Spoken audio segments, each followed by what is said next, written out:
I was in the Alps with some university pals to do some fieldwork for our botany exam. We were staying in a refuge in the middle of nowhere, about a 40-minute drive away from the nearest town, which was literally composed of 20 houses, the smallest supermarket ever, and a pharmacy. Anyway, we had a 15-square-kilometer area to work in, which was a good distance away from the refuge in the middle of the woods. We were walking in the woods when out of nowhere we found ourselves in front of a house which was clearly inhabited, smoke coming out of the chimney and clothes hung to dry outside, but wasn't on the map we had. This map was really well made and included even the smallest and most ruined buildings to avoid people getting lost in the woods. We thought it was weird that this house wasn't on our map, but we kept walking towards it because we had an exam to pass. As we approached the house, we noticed a doll's head on a pike in the front lawn. We got really creeped out, took a picture to show the refuge owner, and quickly noped the f*** out of there. Turns out the refuge owner, who knew the area really well, didn't even know there was a house there. Creepy shit. Let me set the story. Small apartment, new wife, first kid. In order to get into the kitchen from the living room, you had to slalom past the couch and a computer desk to make it into the doorway. For an adult, this is fine. For a child who was just learning to run, and a computer desk that was at the perfect, make sure your kid eats crayons and can only count to spaghetti height, it was a nightmare. I was tired, positioned on one end of the couch and trying to watch TV. I had just worked 1,000,000 hours at the factory and just wanted some peace. Zoom. My daughter runs by me at, I can't wait to wear a helmet speeds, and I catch her before she bonks off the desk. I tell her to stop running to the kitchen and go back to dazing in front of the TV. Zoom. She tries it again, giggling, thinking it is now a game. I'm tired, I'm cranky, and now I'm trying to keep a kid from making sure her only college choice is burger, while my wife watches TV on the other end of the couch. I turn her around, yell at her more sternly, and repeat this game about 3 more times. Then, half asleep, I watch in horror as a little blonde head zooms past me and into the kitchen. I lose my shit. I jump up, yelling, and stomp into the kitchen just in time to see the cupboard under the sink close. "What in the hell are you doing?" I yell. "What? What in the hell was that?" My wife asks behind me, wide-eyed and pale, my young daughter mostly asleep in her arms. We never ever looked and moved soon after.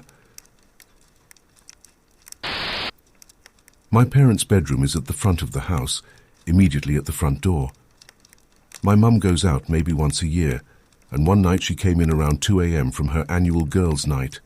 She took her shoes off and headed upstairs to me and my siblings' bedrooms to say goodnight. My dad sleeps like a log, but for some unexplained reason, he was aware that the front door opened for a second time. It took him a few seconds to make it to the front door, and my mum was halfway up the stairs, but a random man was standing inside the house.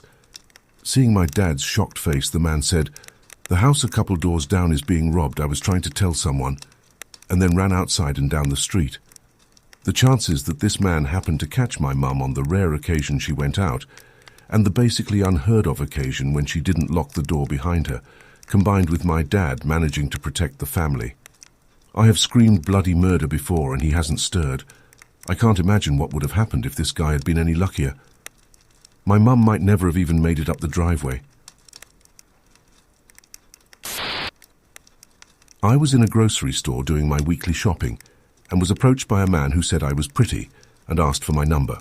No intros, no asking me how I'm doing, just getting straight to it.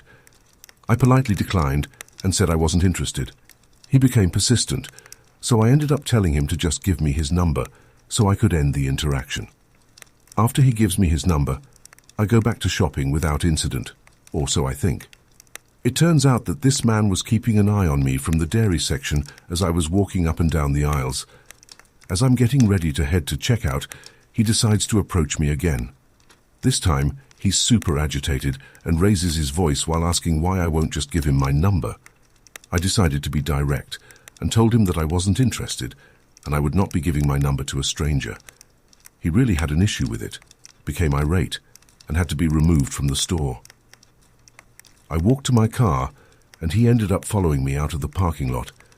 I was on my street when I noticed I was being followed, drove past my house, and started driving towards the police station in my city. He followed me until he realized I was turning into that driveway and then sped off. Luckily, I haven't seen him since. I will preface this by saying I'm not a spiritual person. I don't believe in an afterlife or past lives or souls or anything. This experience, however, was weirdly vivid, and I still think about it, despite happening years ago. I had a dream some time ago where I died. I don't remember how, but that's not the part that stood out to me. I ended up in this purgatory waiting room type place, kind of like a dentist's office. There was a lot of white. I remember one of the receptionists trying to sort me into heaven or hell, but I kept trying to tell her this was some kind of mistake and that I shouldn't be there. I explained that I couldn't be dead because my mother, who was going back to school at the time, would miss me, and all of her efforts to improve our life would have been for nothing. She sent me away to try and cope. I don't remember much of the middle part of the dream, but I do remember before I woke up from it, the same receptionist lady placed her hand on my shoulder and said, "Don't let your mother's hard work go to waste." I woke up immediately after that.